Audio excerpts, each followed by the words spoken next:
Bonsoir. Le monde méditerranéen est un ensemble historique et culturel extrêmement riche. Mais il est également un espace particulièrement sensible aux mutations et aux différentes transitions que nous vivons, qu'elles soient énergétiques, démographiques, politiques, puis depuis un an, covidiennes. Si la pandémie a lourdement perturbé les chaînes de valeur et d'approvisionnement, elle a peut-être aussi posé les jalons d'un nouvel ordre économique mondial, un ordre dans lequel la Méditerranée, zone d'échange commercial de premier plan, entend jouer un rôle primordial. Mais le partenariat entre les deux rives de la Méditerranée n'est pas uniquement un partenariat économique, migratoire, sécuritaire ou imposé par la pandémie et ses contraintes. Il est d'abord un processus de coopération avec une dimension politique forte et essentielle qui ne peut être considéré comme un objectif de second rang. L'actualité récente nous le rappelle encore une fois. Il y a 25 ans, naissait à Barcelone le partenariat euro-méditerranéen, dans le sillage des accords d'Oslo. La création de l'UPM a institutionnalisé ce partenariat. Si le sujet du débat de ce soir est sur la place de la rive sud de la Méditerranée dans le monde d'après Covid, on ne peut naturellement faire l'économie d'une réflexion plus large sur le bilan et les perspectives de ce partenariat entre les deux rives de la Méditerranée. Ce partenariat est-il une réalité ou une illusion? Certainement une réalité pour celui qui fut pendant 6 ans le président ou le secrétaire général de l'UPM. M. Sejmelsi va encore plus loin. Il n'hésite pas à dire haut et fort que l'avenir de l'Europe, toute l'Europe, l'Europe entière, est au sud. C'est le titre de son livre sorti en 2019. Il parle de plusieurs sensibilités et nous verrons à laquelle des 4 sensibilités il appartient. Est-il un romantique, un nostalgique, un résigné ou un perfectionniste? La chercheuse en sciences politiques et fondatrice de France 24, Madame Agnès Levallois, partage-t-elle l'opinion de M. Sejmelsi? Son tropisme moyen-oriental assumé et son expertise dans une région dont elle parle parfaitement la langue enrichiront le débat. Marhaban, Sayyida Agnès, ma'ana hadha al-masa. On ne peut bien entendu commencer notre débat sans remercier nos hôtes, la Fondation Tijari Wafa Bank, qui organise cette conférence dans le cadre de son cycle Échanger pour mieux comprendre. Tijari Wafa Bank, une banque marocaine et africaine, mais également une vraie banque méditerranéenne présente sur les deux rives de la Méditerranée. Donc, sans trop tarder, nous allons commencer notre conférence.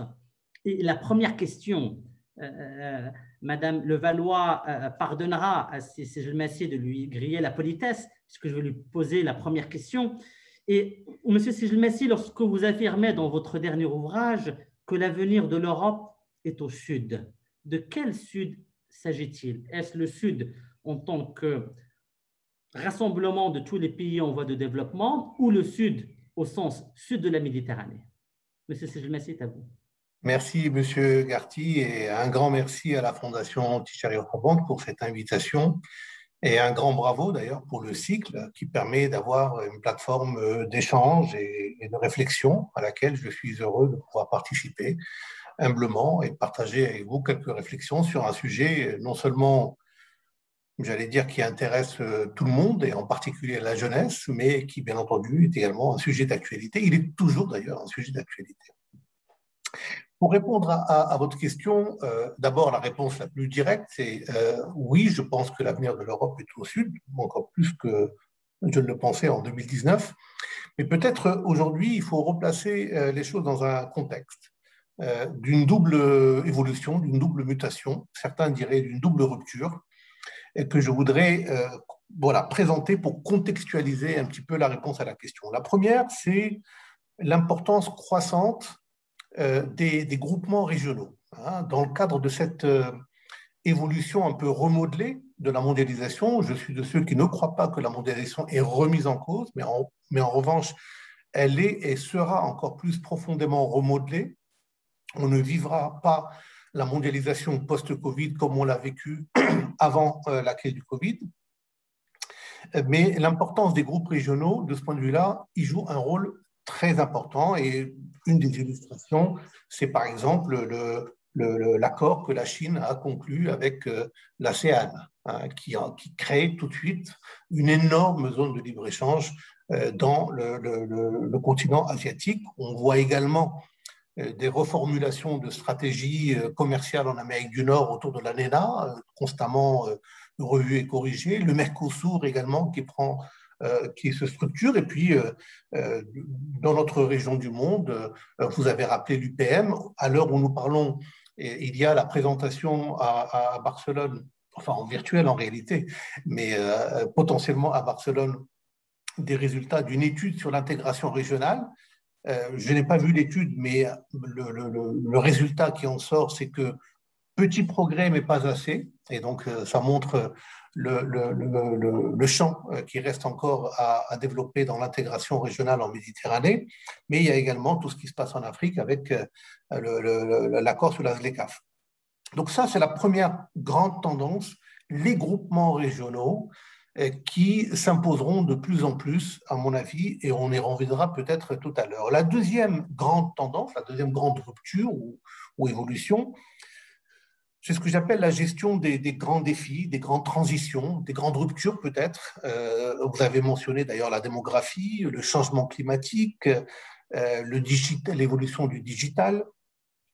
Et ces grandes évolutions, elles ont bien entendu un socle régional, mais elles peuvent également, et c'est toute la complexité du développement de la scène internationale, elles peuvent aussi se développer d'abord sur le plan multilatéral, avec cet engagement en direction des objectifs du développement durable, hein, qui est en fait un projet de société, mais également au niveau de ce que j'appelle le plurilatéral, c'est-à-dire des coalitions qui se font, des like-minded qui se réunissent autour de ça. Alors, c'est la raison pour laquelle, pour répondre à votre question, pour la première dimension, avant de parler de l'avenir de l'Europe et au Sud, peut-être renforcer la réalité de l'importance de l'Afrique et de la coopération Sud-Sud, Sud-méditerranéenne, au niveau du continent africain, pour faire en sorte que ce soit un socle réel de cette vision Europe-Méditerranée-Afrique qui est en cours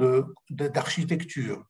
Si je devais réécrire le titre de mon livre, je dirais que l'avenir de l'Europe est dans la coopération Sud-Sud. Et peut-être que ça me donnera des idées, peut-être de développer cet aspect-là, mais je crois profondément qu'il y a l'importance d'une coopération Sud-Sud, dans laquelle d'ailleurs le Maroc est fortement engagé et dans laquelle je ne peux pas ne pas relever qu'une banque comme Tijari Wafa Bank en est une des illustrations en étant présente à la fois en Afrique du Nord et dans l'ensemble du continent africain. Par ailleurs, au niveau de la deuxième dimension, donc comme je disais, les grands défis, les grandes transitions, je voudrais relever l'importance du multilatéralisme réaffirmé pour faire en sorte qu'un certain nombre de grandes tendances fassent l'objet de convergences globales, mais l'importance du plurilatéral est importante et je veux relever ici, par exemple, l'exemple d'une institution comme l'OCDE qui élargit ses adhésions internationales. Hier encore, on a annoncé le Costa Rica comme le 38e membre de l'OCDE. Et ces dynamiques plurilatérales, c'est-à-dire qui ne sont pas forcément liées à une région particulière, mais qui ne sont pas non plus multilatérales, mais qui sont à un groupe de pays, à mon avis, sont inspirantes sur des questions comme le changement climatique ou le digital, mais on y reviendra dans un petit moment. Merci beaucoup, merci. Madame Levallois, je vous repose la même question. Quelle est votre délimitation du Sud?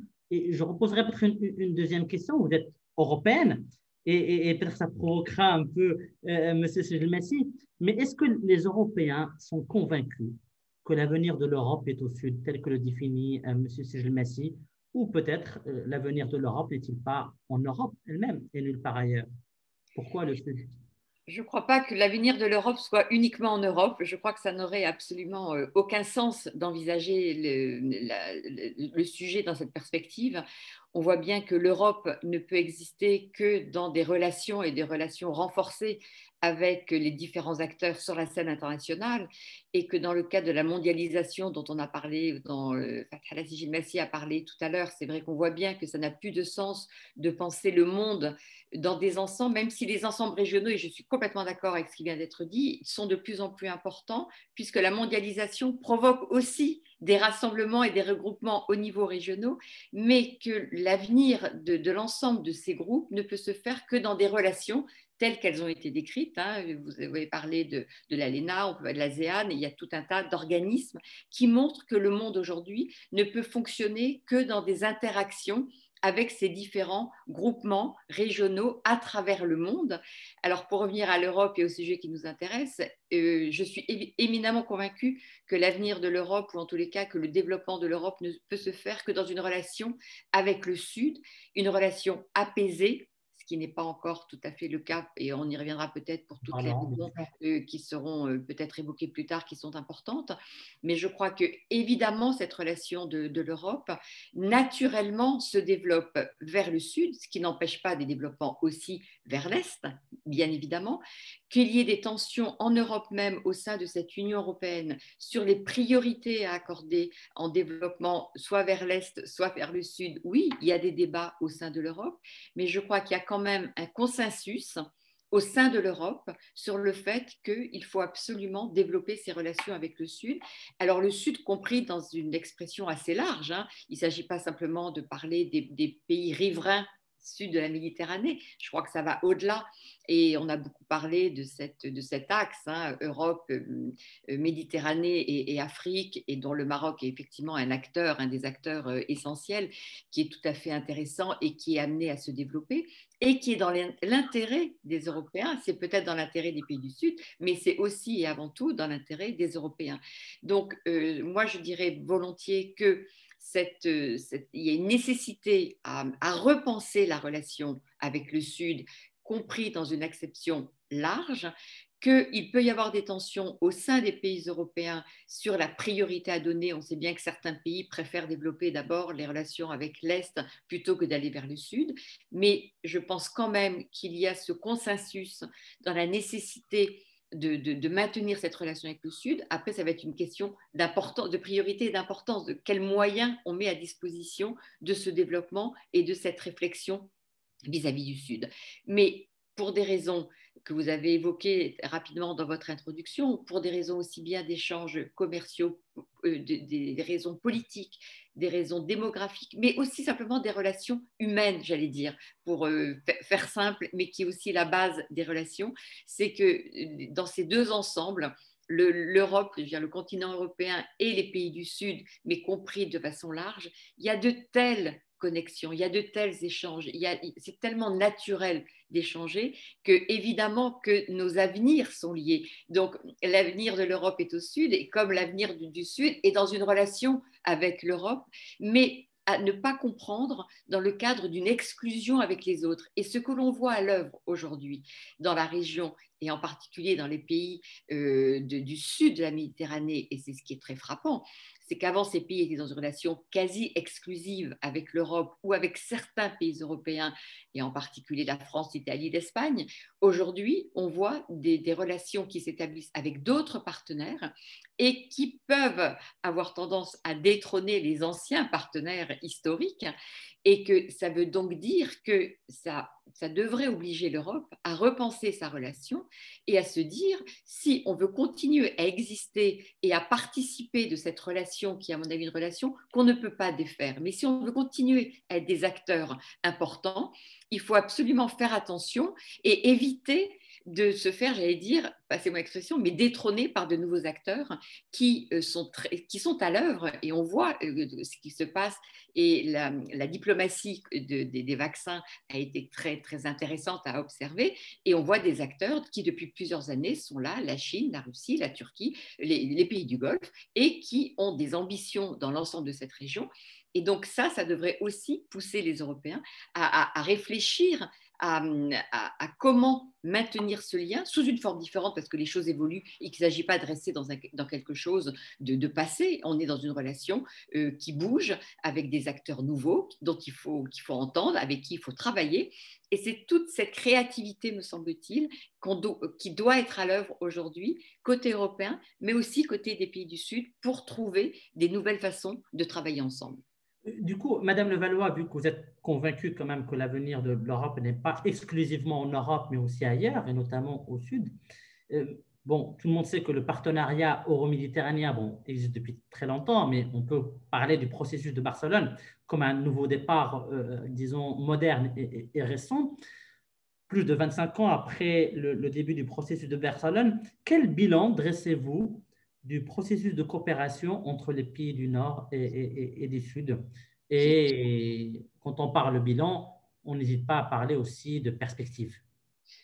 Alors, c'est là où on risque d'avoir un débat intéressant avec Monsieur l'ambassadeur, c'est que nous n'avons pas tout à fait la même appréciation, et ce qui est logique, nous sommes C'est pour ça que j'ai commencé par mais là. oui, nous ne sommes pas du tout dans la même position. Moi, je suis dans une position de chercheur et non pas d'acteur, et c'est toujours plus facile d'être dans une position de chercheur et de pouvoir avoir un esprit critique. C'est vrai que je suis assez critique sur les résultats de ce processus, même si j'ai mis j'ai beaucoup écrit à l'époque sur ce processus auquel je croyais énormément. Mais je crois que le fait que la question israélo-palestinienne a quand même très vite finalement empêché que ce processus fonctionne, et qu'il y a une tentative après de repli, c'est-à-dire d'avoir du coup moins d'ambition parce que au-delà des premières réunions qui ont eu lieu et qui ont été possibles parce qu'on était dans une dynamique de paix et que cette dynamique de paix s'est très rapidement enrayée, on n'a pas pu finalement surmonter les difficultés. Et avec du coup une conséquence qui se pose aujourd'hui, c'est que quand on parle de relations euro-méditerranéennes, en France en tous les cas, on a tendance maintenant à se dire on va limiter ça à ce qu'on appelle le 5+5. L'exercice 5+5, donc les 5 pays sud de la Méditerranée, les 5 pays de l'Europe méditerranéenne et 5 pays de la Méditerranée, pour se dire finalement c'est plus facile. Là, il y a des intérêts immédiats dont on peut parler ensemble, avec quand même une connotation sécuritaire assez importante, puisque le 5+5 défense est peut-être celui qui marche le mieux, même s'il y a eu d'autres 5+5 qui depuis se sont développés et qui sont intéressants.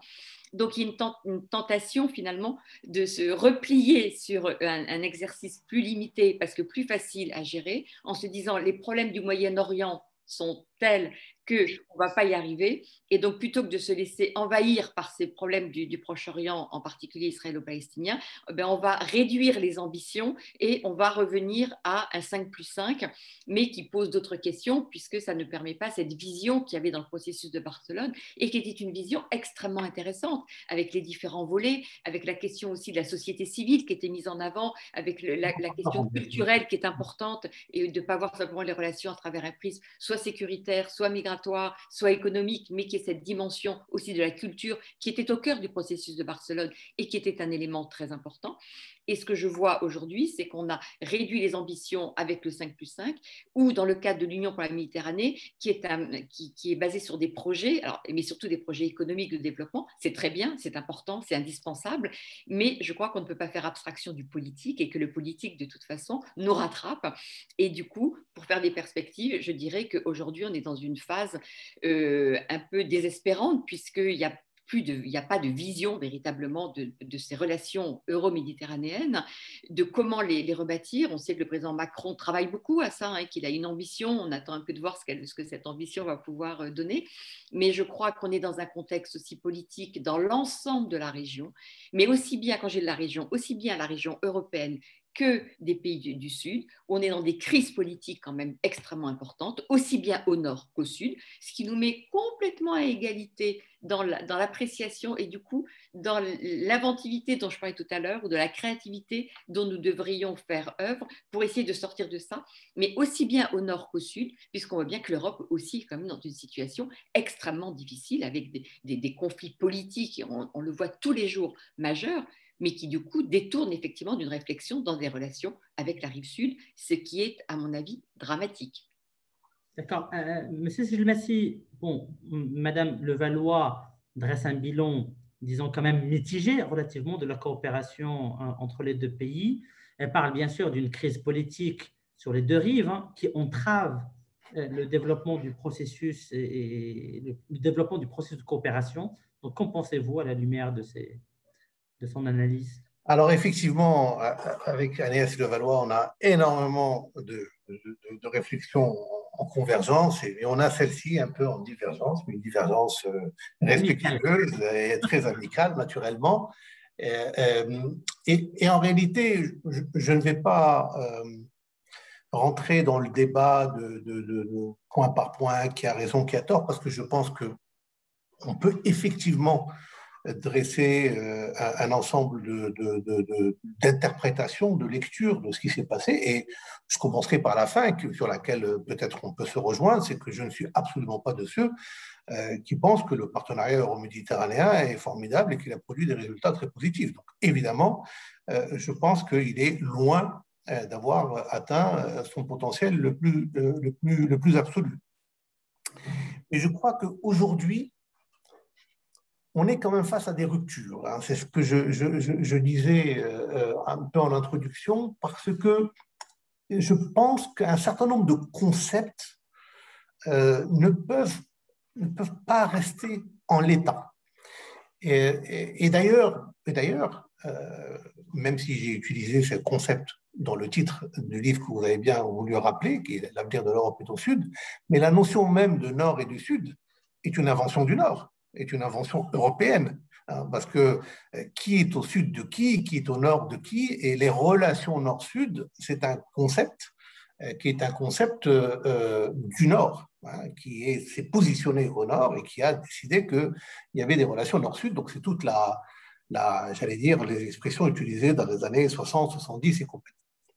Ben, le partenariat euro-méditerranéen aujourd'hui, je pense que c'est important qu'il y ait des institutions. C'est pour ça que je continue à croire à la relevance, la pertinence du partenariat dans le cadre de l'UPM, même si c'est compliqué, même si ça va prendre beaucoup de temps, mais je pense que c'est important que ce partenariat puisse continuer à exister. Je pense que ce n'est absolument pas antinomique avec l'existence d'un 5+5 qui peut aller plus vite. Encore faut-il qu'il prouve qu'il va plus vite, mais enfin, en tout cas, qu'il peut exister. D'ailleurs, il y a d'autres cadres de coopération dans la région euro-méditerranéenne. Il y a un dialogue entre l'Union européenne et la Ligue arabe, par exemple. Il y a l'OTAN a son dialogue méditerranéen. Bref, il y a beaucoup de cadres de coopération. Mais au-delà, je crois que je voudrais faire vraiment deux commentaires essentiels par rapport à ce débat. Le premier, c'est qu'aujourd'hui, en tout cas vu du Maroc où je suis et certainement d'une grande partie de la région méditerranéenne, on ne peut plus raisonner partenariat euro-méditerranéen sans la profondeur africaine. Et c'est la raison pour laquelle c'est un concept qui lui-même doit évoluer. Penser que dans de nombreux exécutifs, c'est valable au Quai d'Orsay, que j'ai le plaisir de connaître, puisque j'ai servi dans ce beau pays qu'est la France, c'est valable également à la Commission, la partie Afrique du Nord, Moyen-Orient est distincte de la partie Afrique subsaharienne en termes de gestion. Est-ce aujourd'hui, évidemment, je ne fais que parler sous l'angle, j'allais dire, substance, est-ce aujourd'hui possible de distinguer les deux versants des deux côtés, non pas de la rive méditerranéenne, mais des deux côtés du Grand Sahara, le nord et le sud. Au passage, je vous le dis parce que c'est des éléments géographiques qu'il est important de rappeler, la bande sahélo-saharienne qui va de la Mauritanie à la mer Rouge est 3,5 fois plus grande que la mer Méditerranéenne. Donc c'est également un énorme espace, mais il y a aujourd'hui une liaison évidente à faire entre la dimension méditerranéenne et la dimension africaine. C'est la raison pour laquelle je crois qu'il faut raisonner Europe, Méditerranée, Afrique. Je le crois très fortement et je crois que tout le démontre. Le deuxième élément que je voudrais introduire dans le débat, c'est qu'il faut sortir, à mon humble avis, et là aujourd'hui je suis un peu comme Agnès Levallois, c'est que je n'ai plus de fonction officielle et donc je m'exprime en tant que chercheur également, hein, donc je peux évoquer certaines pistes avec vous, mais il faut sortir des, des, des, des débats institutionnels, quelle institution par rapport à quelle autre, pour se pencher, en tout cas de façon prioritaire, sur le contenu. Et le contenu, c'est le chômage des jeunes, c'est des questions de société, c'est des questions liées au changement climatique, à la démographie. Pensez pour la démographie, permettez-moi juste de partager quelques chiffres avec vous pour bien replacer le débat sur cette dimension qui, à mon avis, est souvent fortement oubliée dans les analyses. L'Afrique, le continent africain, 54 pays, 1,3 milliard de personnes aujourd'hui. À l'horizon 2050, c'est 2 milliards et demi. À l'horizon 2100, c'est 4 milliards et demi. Et ces 4 milliards et demi sont caractérisés par le fait qu'en 2100, 50% des jeunes de moins de 18 ans dans le monde seront africains. Donc, une grande poussée démographique, une grande caractéristique, j'allais dire jeunesse, et une grande caractéristique urbanisation, une urbanisation forcée. Ces thématiques-là de la démographie, de la jeunesse et de l'urbanisme, à mon avis, sont des éléments essentiels à appréhender parce qu'autour, on trouvera les déclinaisons qui ensuite donnent des défis sécuritaires, des défis migratoires et tout autre défi dont nous pouvons parler également. Donc, je crois que c'est important de ne pas dire à un jeune de 18 ans aujourd'hui, que ce soit à Rabat, au Caire, à Kinshasa ou à Abidjan, ton problème, c'est que c'est l'UPM, non, c'est 5+5, c'est la Ligue arabe, non, l'Union africaine, non, la CEDEAO. Non, il faut du contenu par rapport à ça. Et c'est la raison pour laquelle je reviens à l'importance de la coopération Sud-Sud. Et c'est la raison pour laquelle je reviens également à ce modèle marocain que je suis fier de défendre parce que je pense qu'il y a eu des réalisations concrètes de coopération Sud-Sud au bénéfice de projets concrets, tangibles, bénéfiques pour les populations. Et je crois que c'est véritablement ça l'avenir du partenariat tel qu'on devrait le construire. Merci beaucoup, M. Sijilmassi. Bon, je comprends que vous ayez, vous et Mme Levallois, quelques divergences, néanmoins très amicales, à ce sujet, mais il y a des arguments que ne peut contester. Et les chiffres sont pour moi bêtes et méchants.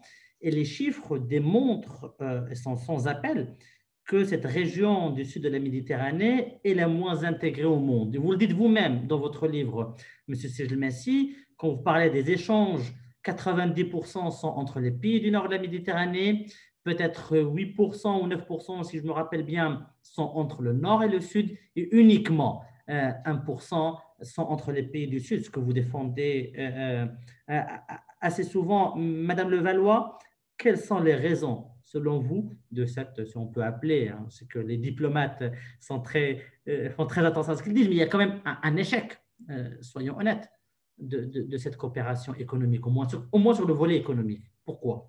Oui, c'est vrai qu'on voit bien que cette intégration entre les pays maghrébins, hein, puisque c'est de ça dont on parle, effectivement, est un échec et que c'est très regrettable puisque ça prive, puisque vous aimez les chiffres, j'en ai retrouvé un hier justement en préparant cette conférence, qui est le chiffre qui est de dire que cette absence d'intégration fait perdre 2% de croissance par an à chacun des pays de la région. Et donc, c'est quand même 2%, ça n'est pas rien lorsque l'on voit effectivement la situation économique que traverse l'ensemble des pays dont on parle. Donc, c'est un manque considérable pour le développement des pays. Alors, la première raison est tellement évidente pour des raisons politiques, c'est-à-dire qu'il y a quand même un conflit entre le Maroc et l'Algérie en particulier qui complique complètement la mise en œuvre d'un partenariat, d'une coopération. Et comme ce sont je vais dire, comme les deux poids lourds de la région, hein, la Tunisie, elle ne peut pas faire grand-chose prise entre ces deux pays, et une Libye qui est complètement en dehors du coup depuis maintenant des années et des années. Et donc, il faudrait attendre que la Libye aille mieux pour qu'elle puisse aussi éventuellement jouer un rôle. Donc, on est dans une situation effectivement d'un immobilisme pour des raisons politiques, alors qui peuvent peut-être évoluer, mais qui sont quand même avant tout, le fait que les frontières soient fermées entre ces deux pays est quand même un obstacle majeur pour le développement de ces économies. Ce qui ne veut pas dire quand même qu'il n'y a pas des projets qui sont en cours, puisqu'il y a quand même quelques projets qui existent hein, de développement d'infrastructures dans le domaine énergétique. Donc il y a quand même des choses qui essayent de se faire en essayant de passer outre cette difficulté dont je viens de parler. Mais c'est vrai que c'est tout à fait regrettable, et on voit que du coup, la conséquence de cet état de fait, c'est que les pays de la rive sud de la Méditerranée préfèrent négocier de façon bilatérale que dans un cadre régional. Et on voit que le Maroc, l'Algérie, la Tunisie préfèrent négocier pays chacun avec l'Union européenne et avec chacun des pays au sein de l'Union européenne. Et ce qui évidemment affaiblit aussi la position de ces pays, puisque pour des investisseurs, il serait beaucoup plus intéressant d'avoir un cadre régional permettant aux investisseurs, lorsqu'ils vont au Maroc, eh bien, d'avoir aussi des possibilités en Algérie, en Libye et en Tunisie, ou s'il va en Libye, la même chose. Donc pour des investisseurs, il est toujours plus intéressant d'avoir un marché plus large, des possibilités plus larges que de travailler que dans un seul pays. Mais c'est vrai qu'il y a une habitude pour les raisons donc de politique qui existent, qui ont empêché finalement le développement de cette coopération entre les pays de la rive sud de la Méditerranée. Il y a du coup ce qui est privilégié, c'est vraiment la relation bilatérale. Et je crois que c'est effectivement un gros problème parce que ça affaiblit la position de ces pays, même dans le cadre de négociations. Vous imaginez si les 5 pays du Maghreb, si on se limite à cela, arrivaient ensemble dans une négociation avec les pays européens, ils seraient bien plus forts et donc ils pourraient obtenir aussi, ils pourraient défendre beaucoup mieux leurs intérêts et pourraient mettre en place des stratégies de développement conjointes qui seraient bien plus intéressantes, avec beaucoup plus de retombées pour les sociétés. N'oublions pas, la base et ce qui est le plus intéressant dans tout ça, c'est que les sociétés profitent, que les populations profitent de politiques de développement. Et là, évidemment, ces politiques de développement ne sont pas à la hauteur des aspirations et des attentes parce qu'il y a ces blocages politiques qui ne permettent pas cette évolution. Monsieur Selmessi, bon, bien sûr, le titre de notre conférence était aujourd'hui de parler du monde d'après, bien évidemment, du monde après la pandémie du Covid. Comment vous analysez en fait les mutations observées dans cette zone depuis mars 2020 sur les différents plans politiques, stratégiques et socio-économiques? D'abord, je voudrais rappeler que dans ces chiffres de l'intégration régionale que vous avez mentionnés, qui sont vrais, que évidemment j'ai également relaté dans de nombreux écrits, mais il faut toujours voir ce qui est apparent de ce qui l'est moins. Et il y a beaucoup de choses qui se passent qui n'apparaissent pas toujours dans les statistiques. Par exemple, les chiffres que vous mentionnez, les 99,1, c'est bien entendu les chiffres des échanges commerciaux, qui sont d'ailleurs souvent un indicateur sérieux pour mesurer l'intégration régionale. Enfin, pour reprendre l'exemple de notre institution hôte, Tijari Wafa Bank est une grande banque en Tunisie. Tijari Wafa Bank est une grande banque en Égypte. Et ces réalités-là qui existent, elles ne sont peut-être pas au niveau qu'on aurait souhaité, mais elles existent. Et c'est la raison pour laquelle je pense que c'est important de pouvoir également développer ce que j'appelle l'agenda positif, qui est celui de s'appuyer sur ce qui marche pour essayer de montrer un peu le chemin du possible. Par ailleurs,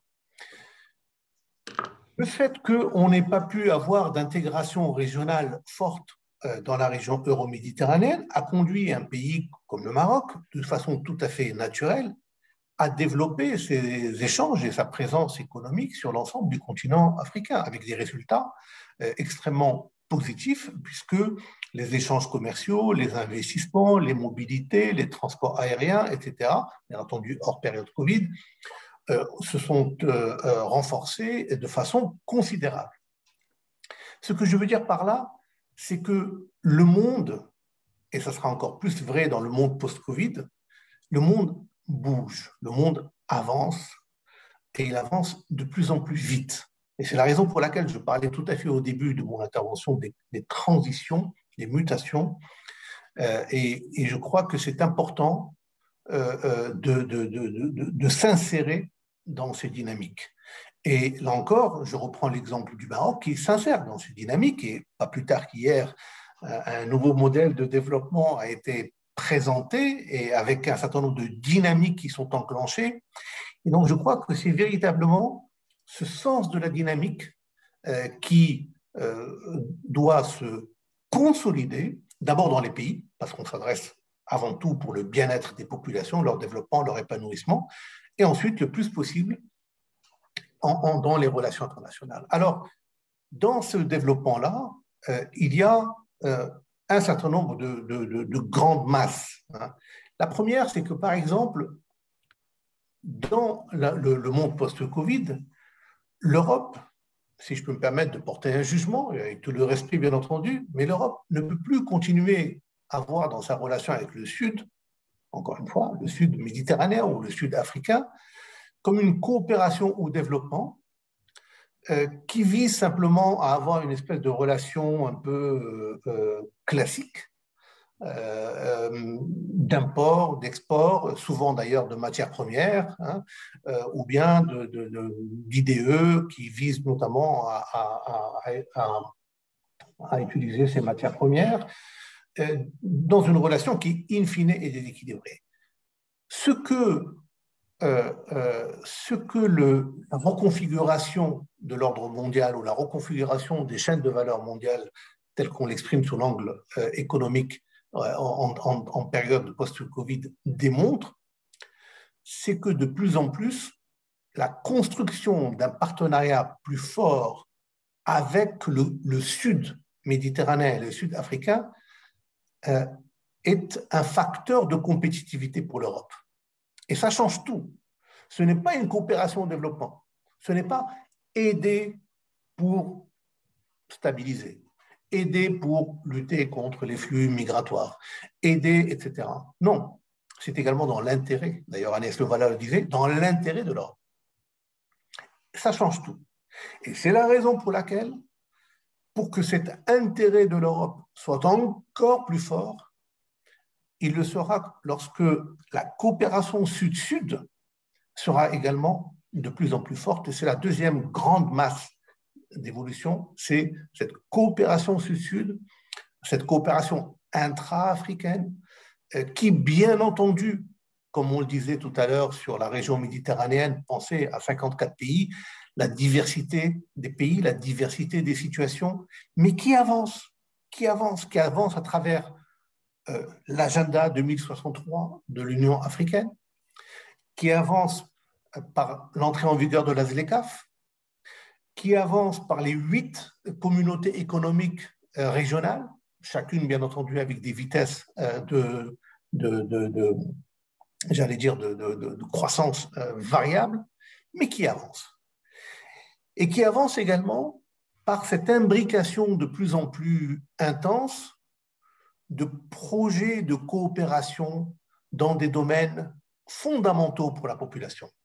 Dans l'enseignement supérieur, je peux vous citer par exemple l'Université euro-méditerranéenne de Fès, qui est extrêmement active dans le développement de ses partenariats avec l'ensemble des universités sur le continent africain. Entre parenthèses, l'Université euro-méditerranéenne de Fès, projet labellisé par l'Union pour la Méditerranée par ailleurs. Je vais faire la parenthèse. Et donc, voilà, dans l'enseignement supérieur, dans la formation professionnelle, dans l'agriculture, dans la gestion de l'eau, dans un certain nombre de secteurs stratégiques, il y a des coopérations techniques qui se font en sud-sud qui sont extrêmement structurantes pour la construction de ce partenariat qui, à mon avis, est véritablement le socle, j'allais dire, qui fera évoluer la relation Europe-Méditerranée-Afrique vers le haut, vers le haut. Et je crois que nous sommes collectivement interpellés, l'Europe, les pays méditerranéens, la construction africaine, nous sommes collectivement interpellés. Et ce renforcement de cet axe Europe-Méditerranée-Afrique n'est absolument pas contradictoire avec le développement des partenariats internationaux avec tant d'autres régions dans le monde. Au contraire, au contraire. Et donc, c'est la raison pour laquelle je pense qu'il y a aujourd'hui une évolution, une véritable transition qui est en cours, et il faut l'accélérer.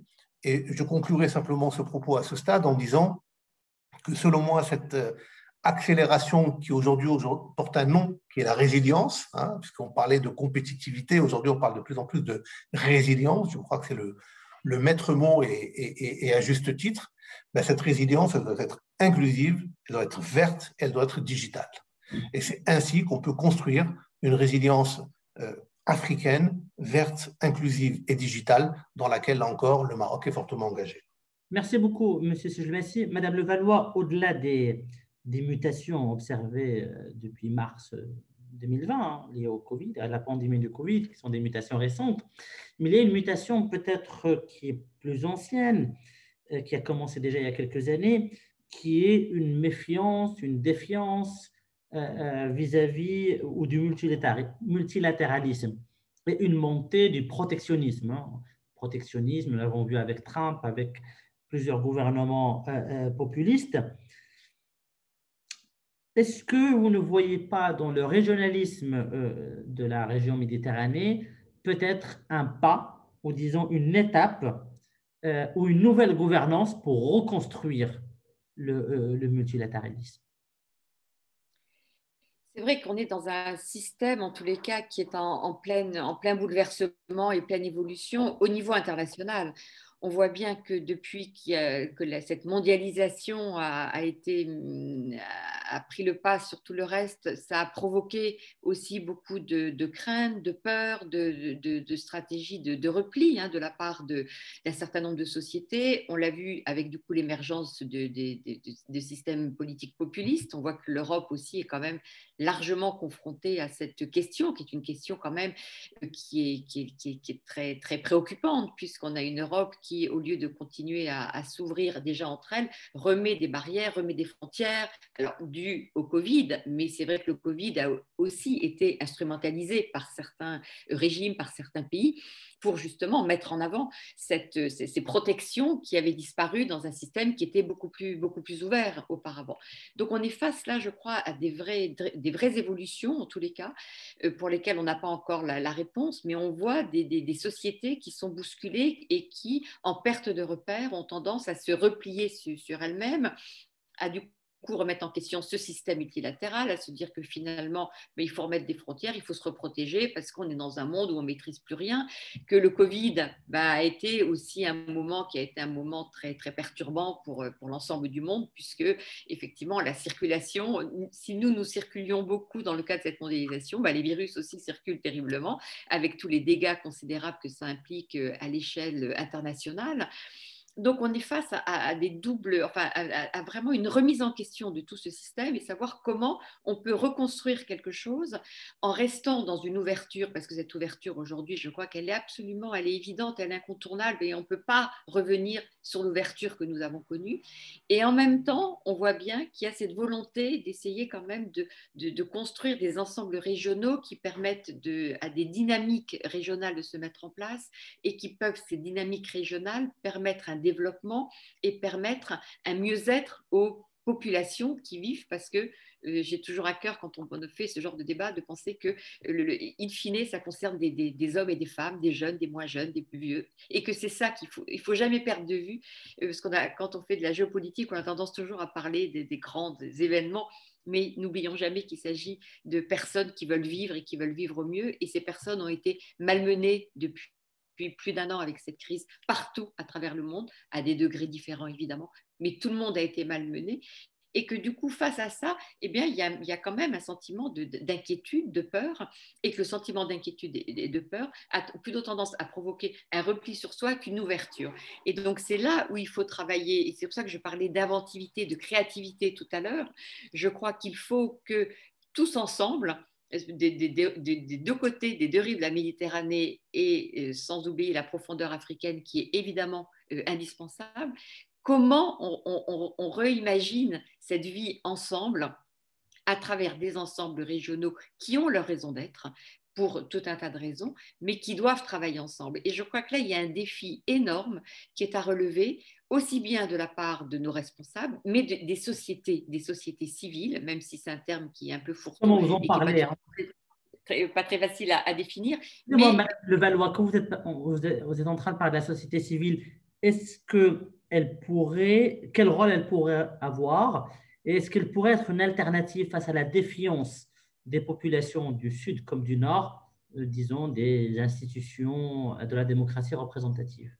alors, je crois qu'il ne faut pas se tromper. La société civile ne peut pas être un acteur politique si c'est une société civile. Après, d'une société civile peut émerger des projets politiques qui, eux, sont à l'œuvre. Mais je crois qu'il ne faut pas non plus tomber dans le piège, et qui est un peu une tendance et contre laquelle je m'élève, parce que je pense que c'est une erreur, de penser que la société civile va tout gérer, va tout régler.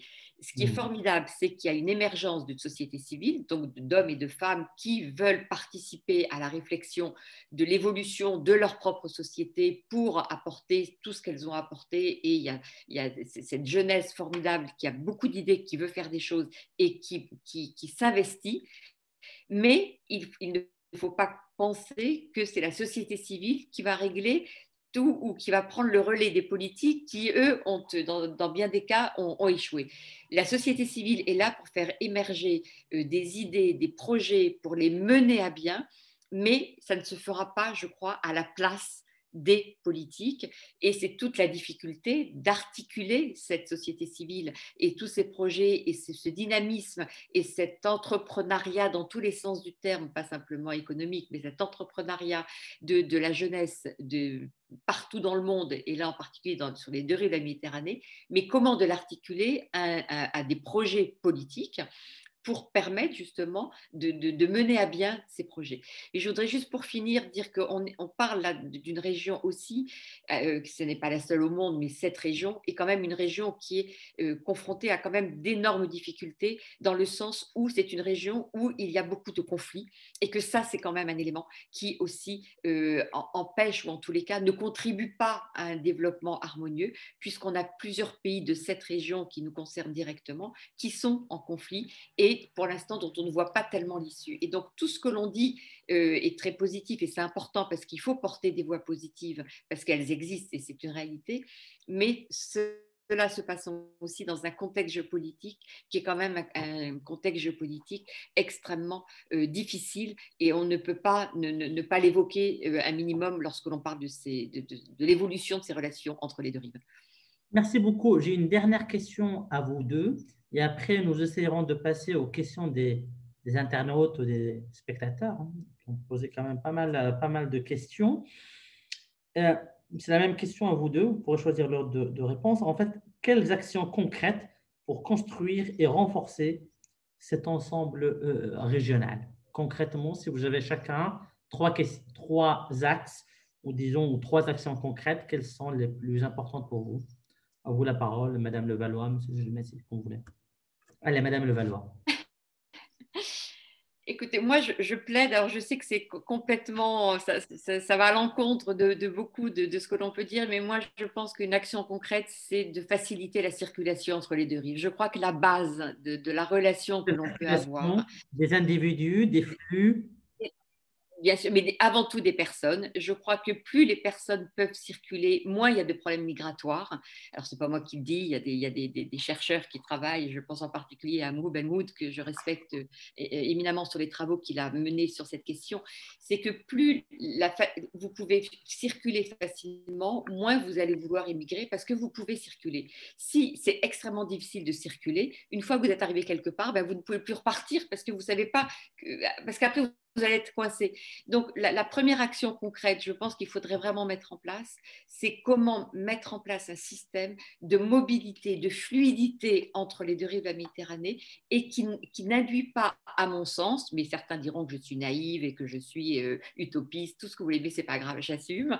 Mais je crois que si on permet une plus grande fluidité des personnes avant tout, et évidemment après des biens, mais ça fonctionne déjà, je crois que déjà il y aurait quelque chose de concret, d'extrêmement positif, où il n'y aurait pas cette méfiance ou cette défiance des uns vis-à-vis des autres, parce que si moi je peux bouger, eh bien vous devez pouvoir bouger, et ça ne veut pas dire que moi j'irai m'installer chez vous et que vous irez vous installer chez moi, mais que chacun trouvera l'endroit où il a envie de vivre et de pouvoir mettre à bien ses qualités, ses compétences et son savoir-faire. Donc pour moi, la première action concrète, ça serait vraiment de fluidifier ça, parce que je pense que tout le monde aurait à y gagner, et sans penser qu'il y aura un grand moment où le Sud envahira le Nord. Ces fantasmes, ça n'est plus possible, et on ne peut pas travailler sur ces bases-là. Mais je dis ça à un moment où le populisme en Europe est en train d'avancer, et donc je sais que ce que je dis là est très peu audible, mais en tous les cas, je tiens à le dire parce que je crois que c'est absolument fondamental.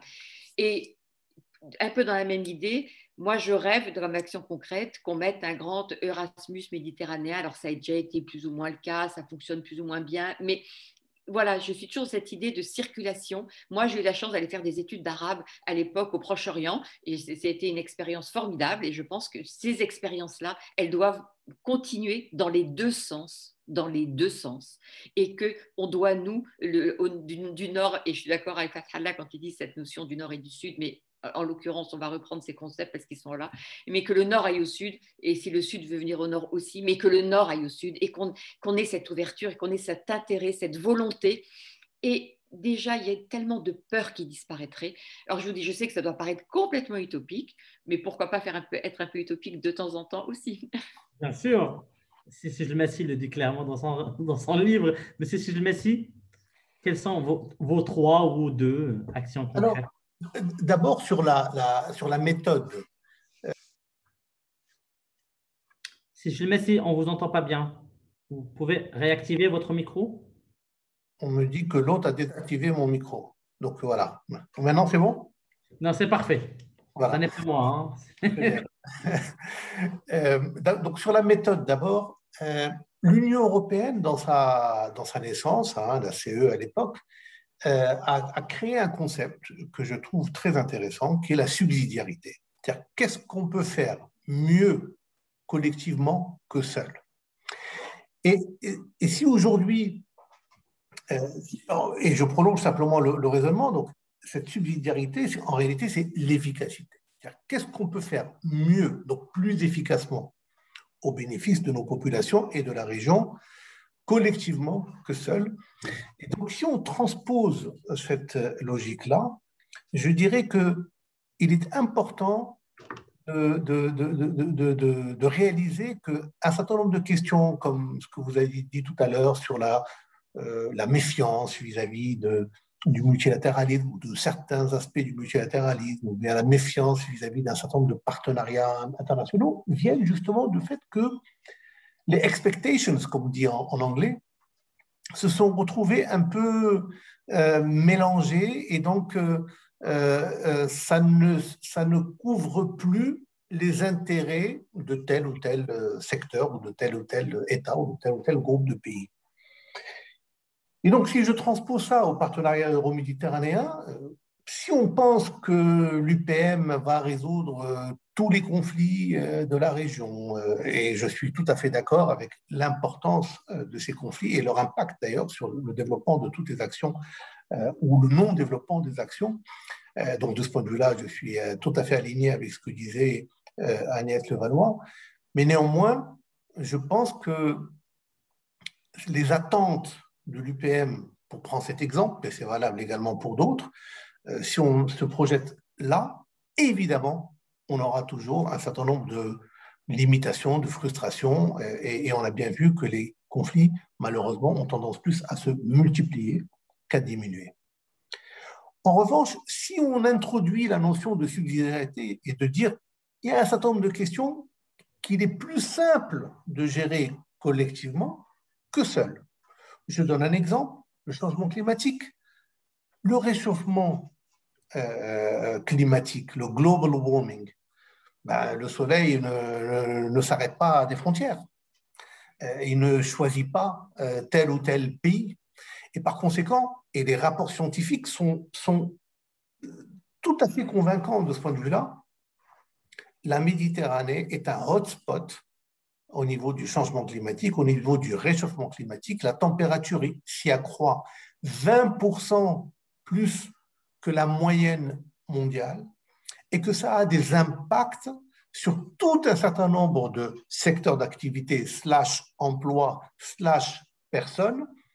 Et par conséquent, on sait très bien que voilà un sujet, biodiversité, changement climatique, environnement, etc., gestion du plastique en Méditerranée, des questions mais extrêmement importantes, au-delà de leur aspect technique et scientifique, sur leur impact socio-économique. Eh bien, ces questions-là, selon le principe de la subsidiarité, sont plus efficaces à être gérées collectivement que seules. Et, in fine, c'est ce que je défends comme approche, en y allant même un peu plus dans le fine-tuning de l'efficacité, en empruntant de cette même Union européenne le concept de la géométrie variable, c'est-à-dire qu'on n'est pas finalement obligé peut-être d'avancer à 43 pays de l'Union pour la Méditerranée, comme d'ailleurs l'Union européenne n'avance pas à 27 pays de l'Union européenne sur tous les sujets.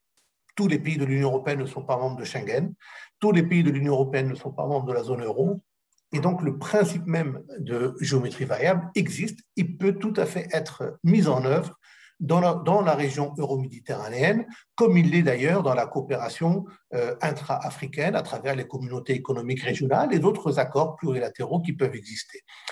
Ce pragmatisme, si j'ose m'exprimer ainsi, ce souci de l'efficacité, ce monitoring des résultats et de leur impact sur la population, même s'il peut avoir des effets frustrants, il faut le reconnaître, sur la vitesse de développement, sur peut-être la capacité à résoudre des questions politiques essentielles. C'est vrai, je reconnais ces frustrations, je les ai escalitées en tant que secrétaire général de l'IPM, je les ai vécues. Mais néanmoins, nous avons le choix entre l'inaction et l'action. Et je pense que cette action-là, en termes de méthode, peut se nourrir d'un certain principe de subsidiarité, d'un certain principe de géométrie variable et d'une approche pragmatique qui, à mon avis, peut apporter une dynamique positive. Et je clôt simplement mon propos en disant que lorsqu'on va dans cette direction, on découvre le monde du positif. C'est ce fameux agenda positif dont je parlais, dont je parle souvent, et on découvre ce monde, et peut-être, c'est l'hypothèse en tout cas que je défends, là aussi, comme Agnès Levallois, on a peut-être un degré d'utopie peut-être dans notre approche, mais je défends l'idée selon laquelle l'agenda positif peut être peut-être la vraie solution à l'agenda négatif. Bien, merci beaucoup, M. Sijilmessi, pour ces réponses. Bon, afin de respecter le temps imparti, je vais essayer de passer aux questions que nous avons reçues des internautes. Je vais procéder ainsi en posant 2 questions et après, vous choisirez, Mme Levallois et M. Sijilmessi, de répondre à ces 2 questions en reformulant un peu légèrement. Nous avons Salima de Marrakech qui demande la rive sud de la Méditerranée n'est-elle pas en train de devenir peut-être la zone sur laquelle les grandes puissances peut-être s'affrontent aujourd'hui, les États-Unis, l'Union européenne et la Chine? Deuxième question de Jalil, doctorant de Rabat, qui pose la question sur les flux migratoires. Bon, c'est une question plus à M. Sijilmessi en tant que méditerranéen du Sud, mais je serais très intéressé d'entendre votre avis également, Madame Levallois. Comment convaincre les jeunes de la rive sud de la Méditerranée qui n'ont pas besoin de risquer leur vie pour aller chercher l'Eldorado en Europe, mais que l'Eldorado pourrait se trouver chez eux? Madame Levallois, à vous pour les 2 questions, si vous le souhaitez. Je préférerais que ce soit Fathallah Sijilmessi qui commence, puisque la deuxième question, je préférais répondre. D'accord. Ouais. Absolument. Allez-y, monsieur Sejl Messi. Donc voilà, la première question sur le terre d'influence ou la zone sur laquelle s'affrontent plusieurs grandes puissances. Et la deuxième question sur les flux migratoires et l'Eldorado à domicile et pas forcément en Europe.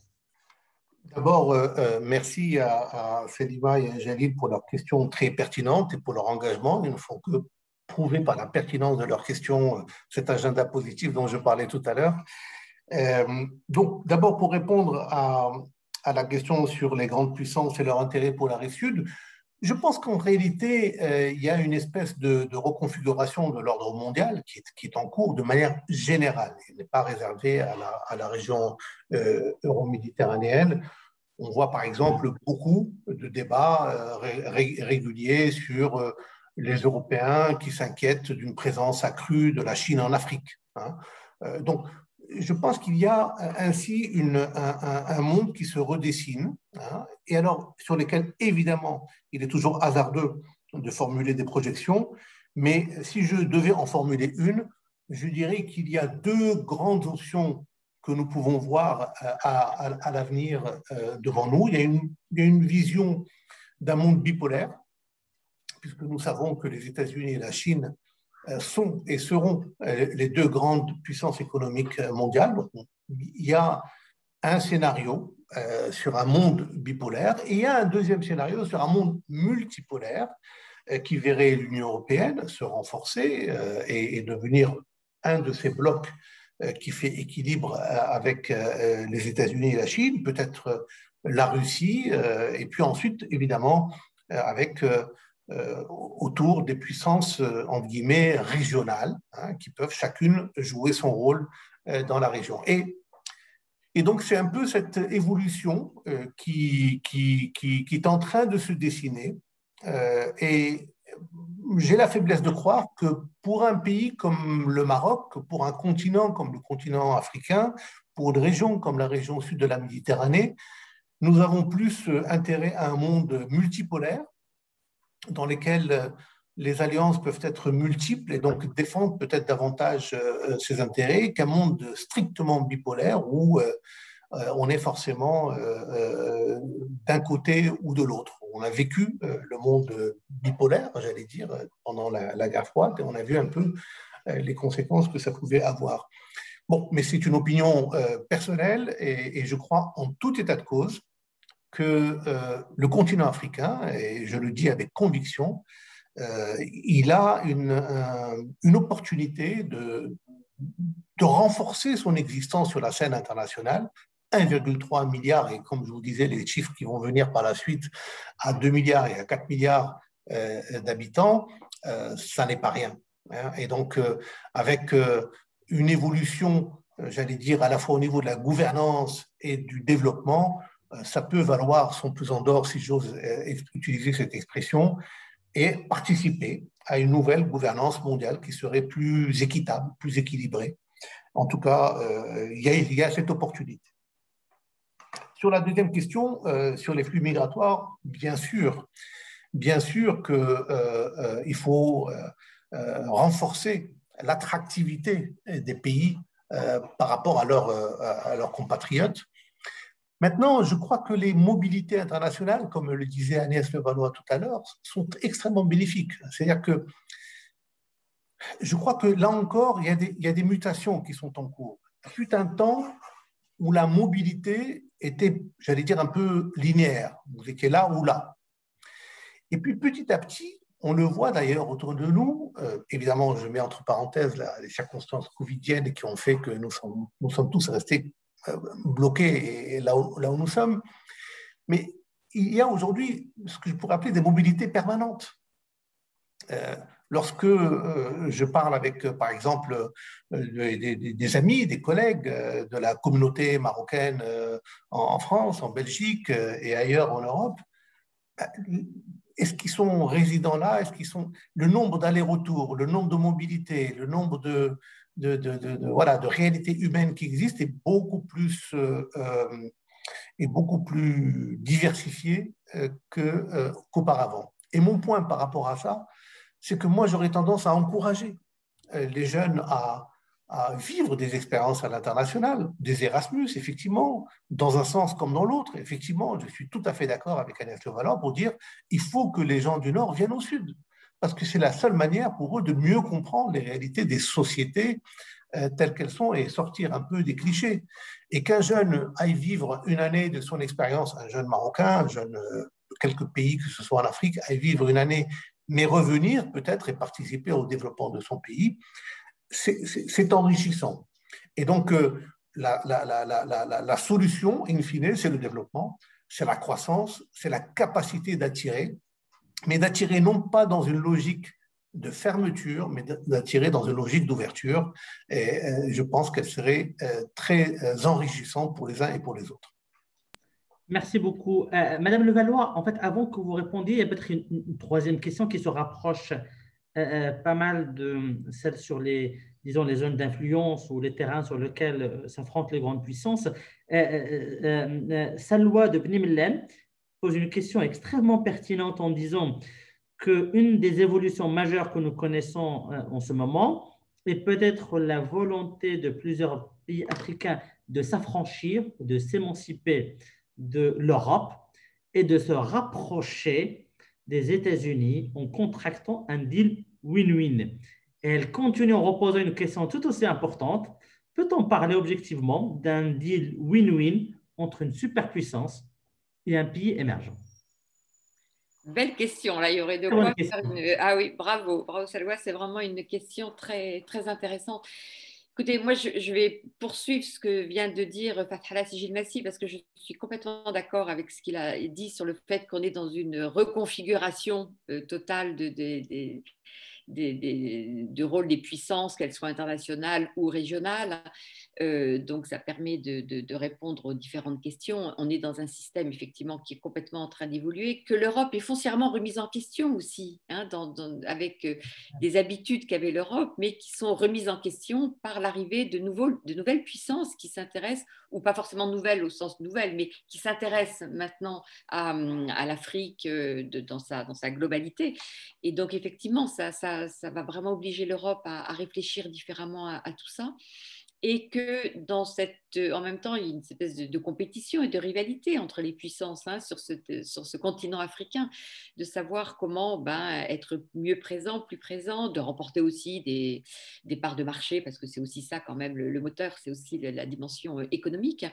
Donc, c'est vrai que dans ce rapport asymétrique, pour faire référence à la dernière question, c'est-à-dire un pays émergent face à une grande puissance, je crois qu'un pays émergent a des cartes à jouer puisqu'on est justement sur un terrain assez concurrentiel entre ces différentes puissances, qu'elles soient régionales ou internationales, et que du coup, un pays émergent peut tout à fait faire valoir aussi le potentiel dont il dispose pour pouvoir être dans une relation qui peut être une relation win-win. Ça ne veut pas dire qu'il n'y a pas de rapport asymétrique, mais ça n'empêche pas pour autant d'être dans une relation win-win en mettant en avant les avantages, les possibilités, les potentiels qu'un pays émergent peut tout à fait mettre en avant.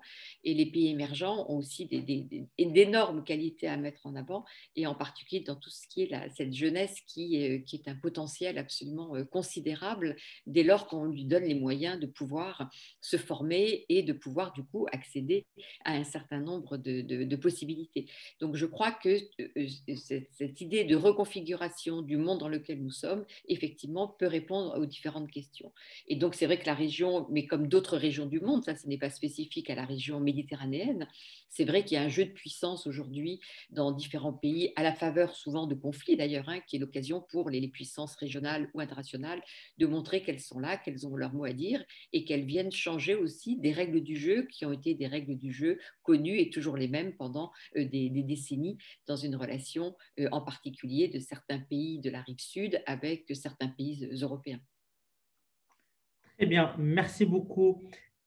Nous avons une question de Nassima d'Agadir, bon, à vous deux également, mais en fait, Nassima pense que c'est une question peut-être un peu politique. Nassima pense que le véritable défi des pays de la rive sud de la Méditerranée n'est autre que l'adoption urgente de réformes de bonne gouvernance et d'égalité des chances et de méritocratie.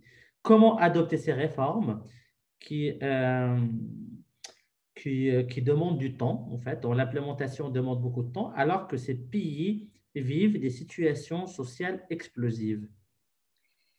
Là aussi, c'est une excellente question qui est très difficile, hein, et très difficile de répondre à cette question, parce que là, il y a un vrai dilemme qui se pose, c'est-à-dire que, comme le disait, pardon, j'ai oublié le prénom, Nassima, je crois, dans la question, Dernière? c'est que… Non, Salima. Oui, Salima de Marrakech et Salima, Nassima pardon, d'Agadir, Salima. ouais. Oui, Salima. C'est que les réformes de bonne gouvernance, ce sont des programmes à moyen et long terme. Et que là, il y a une urgence parce qu'il y a des attentes. Et il y a une attente très forte. Et il y a 10 ans, les premiers soulèvements qui ont été après, qui se sont poursuivis en 2019, montrent qu'il y a une impatience de la jeunesse qui souhaite effectivement qu'un certain nombre de réformes soient mises en œuvre. En même temps, avec une inquiétude de ne pas faire non plus tout exploser parce qu'on ne sait pas ce qui peut se passer derrière, et que quand on voit des exemples comme la Libye, le Yémen ou la Syrie, ça ne fait pas rêver vu l'importance des dégâts qui se sont produits. Donc, toute la question, c'est comment mettre en place une bonne gouvernance ou des réformes, comme le souhaitent beaucoup de jeunes dans la région. Donc, mais ça prend du temps, alors qu'il y a une volonté que les choses changent tout de suite. Donc, c'est vrai qu'il faut avoir un peu de patience, parce que si on veut tout changer, c'est ce qu'on appelle une révolution, et qu'on voit bien que les tentatives de révolution ont plutôt conduit à des situations absolument catastrophiques, et là, qui ne font plus rêver, je crois, personne partout dans le monde, et dans la région en particulier. Donc, c'est toute cette articulation. Alors, c'est vrai qu'il y a beaucoup de programmes qui sont mis en œuvre pour aider la mise en œuvre d'un certain nombre de réformes permettant d'avoir des meilleures pratiques et qui permettent justement d'aller vers plus de transparence, plus d'inclusivité, qui est un terme qu'on utilise beaucoup dans les organisations internationales qui sont à la manœuvre pour ce genre de programme. Donc, je crois que c'est faisable, bien sûr que c'est tout à fait possible, mais en acceptant que ça prenne un petit peu de temps, et de ne pas penser que le changement va arriver d'un coup de baguette magique du jour au lendemain, parce que c'est là où on peut arriver à des situations de conflits et dramatiques qui, là, après, peuvent entraîner un pays dans une situation qui, elle, va durer des générations et qui vont être dramatiques pour l'avenir du pays. Monsieur Messi, avant que je vous donne la parole, peut-être que je rajouterai une dernière question à vous. Madame Levallois pourrait répondre aussi, mais qui paraît très axée sur le Maroc. Une question de Ali de Casablanca. Quel pourrait être le positionnement du Maroc dans ce nouveau jeu d'alliance régionale, et comment peut-il en tirer le meilleur parti?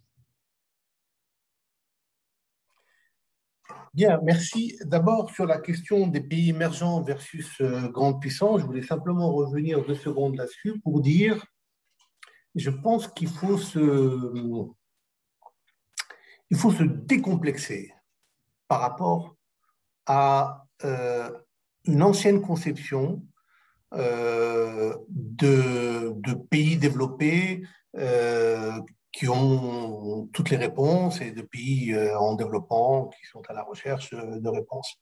Parce qu'aujourd'hui, la réalité, et on le vit un peu dans différentes situations, c'est que des pays émergents ont des solutions, ont des rôles à jouer, ont des outils qui leur permettent de jouer un rôle qui est beaucoup plus important vis-à-vis de leurs partenaires internationaux que le ratio économique pur tel qu'on peut l'exprimer en PIB par habitant, en PNB, enfin quel que soit le ratio économique. Et donc je crois que ça procède également de ce reset, hein, de la mondialisation qui est en train de s'opérer, de dire, bah, oui, bien sûr, il y a une hiérarchie, entre guillemets, mondiale, exprimée par des ordres de grandeur essentiellement économiques, parfois sécuritaires, mais j'allais dire, la réalité des choses peut montrer que les pays émergents peuvent avoir des leviers beaucoup plus influents, beaucoup plus puissants pour agir et jouer un rôle. Donc voilà, donc c'est une petite nuance par rapport à une vision peut-être un peu classique et qui met en évidence les évolutions en cours et qui, à mon avis, vont se développer davantage.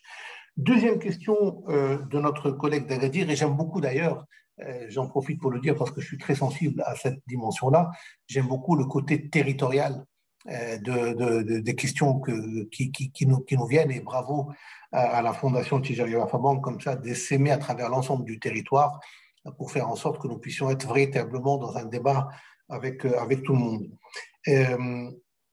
Sur la question, sur la gouvernance, etc., évidemment, je pense qu'en relisant, puisque c'est dans le domaine public aujourd'hui, le rapport sur le modèle de développement économique et social, vous avez énormément de choses relatives à toutes ces fragilités d'inclusion, et c'est la raison pour laquelle d'ailleurs le rapport, en tout cas pour le Maroc, met en évidence l'importance de la croissance inclusive. Mais ce que je voudrais dire sur cette question-là, sans enlever en rien l'importance de la prise en charge endogène de cette question, c'est que beaucoup de questions de gouvernance d'ailleurs, ne sont pas uniquement, j'allais dire, pertinentes dans les pays du sud de la Méditerranée.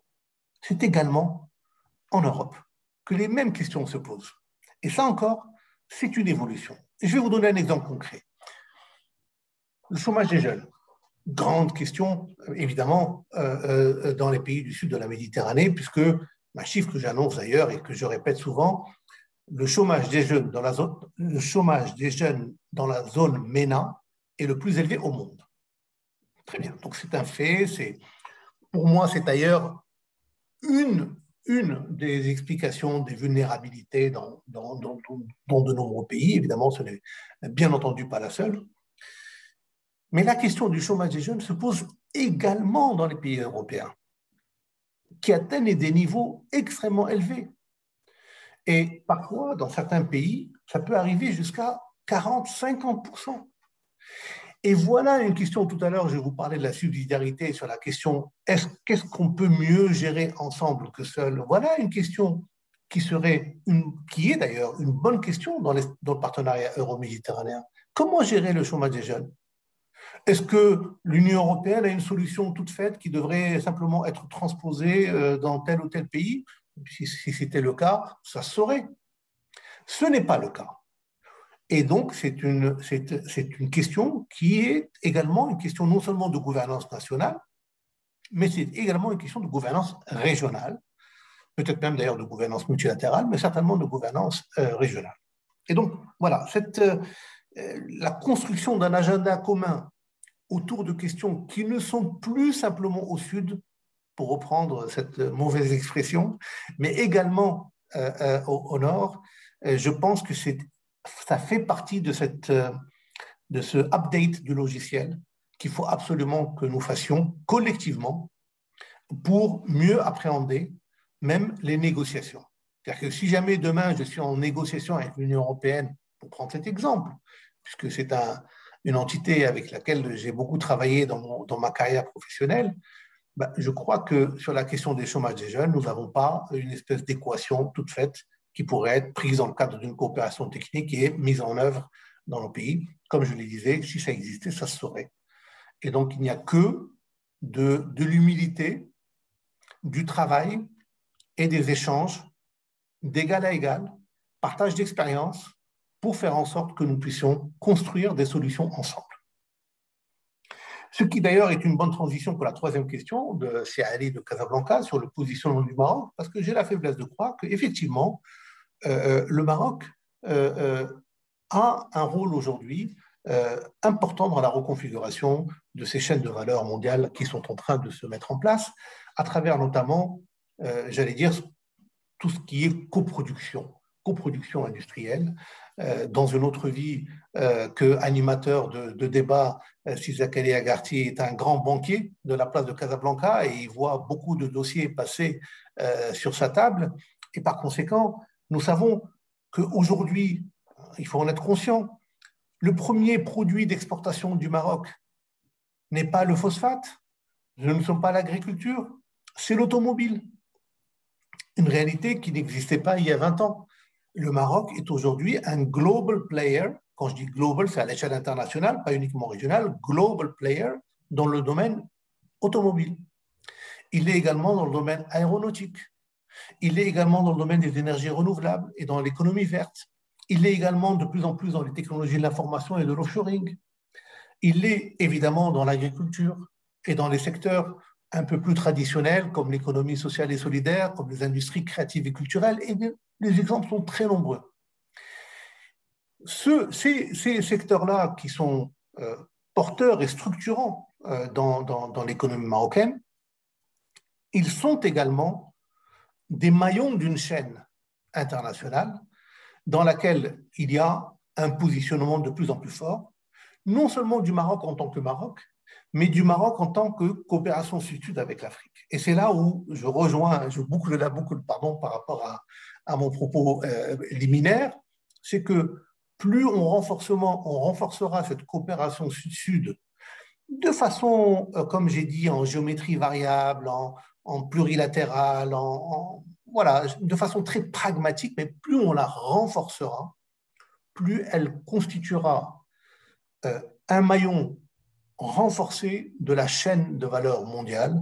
Et je crois sincèrement que le Maroc joue déjà un rôle, mais peut jouer un rôle encore plus accéléré, mais non seulement en tant que pays, mais en tant que, j'allais dire, partenaire gagnant-gagnant dans la coopération sud-sud intra-africaine.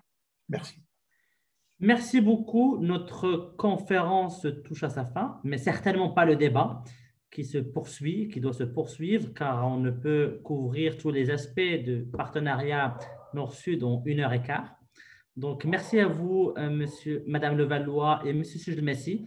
J'espère, Monsieur Sujmessi, que la prochaine fois, on pourra inviter Madame Levallois au Maroc pour un autre débat avec elle.